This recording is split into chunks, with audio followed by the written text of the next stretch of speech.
Este es el momento en que el edificio que albergaba oficinas de medios internacionales en Gaza fue pulverizado el sábado por un bombardeo israelí.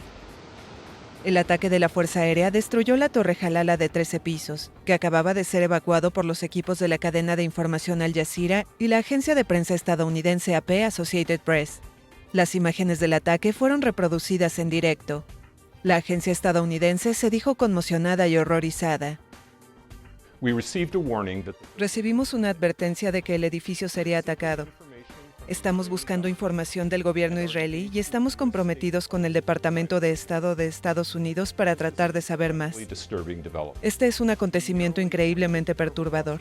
Evitamos por poco una terrible pérdida de vidas. Una docena de periodistas de AP e independientes estaban dentro del edificio y afortunadamente pudimos evacuarlos a tiempo. El mundo sabrá menos de lo que está sucediendo en Gaza debido a lo que sucedió hoy.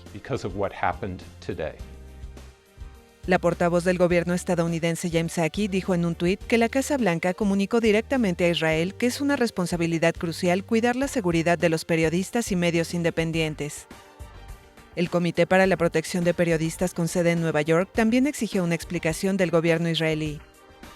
El primer ministro israelí Benjamin Netanyahu habló el sábado con el presidente estadounidense Joe Biden y resaltó que su país está haciendo lo posible para evitar cualquier daño a quienes no están involucrados.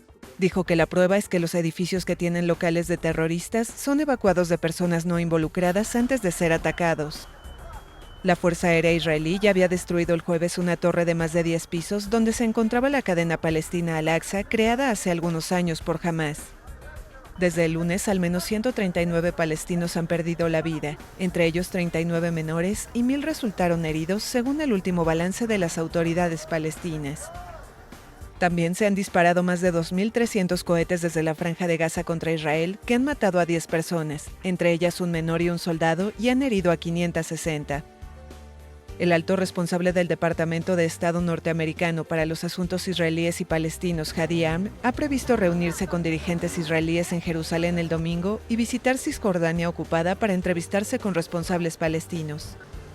Frente a la escalada, el Consejo de Seguridad de la ONU ha previsto reunirse el domingo.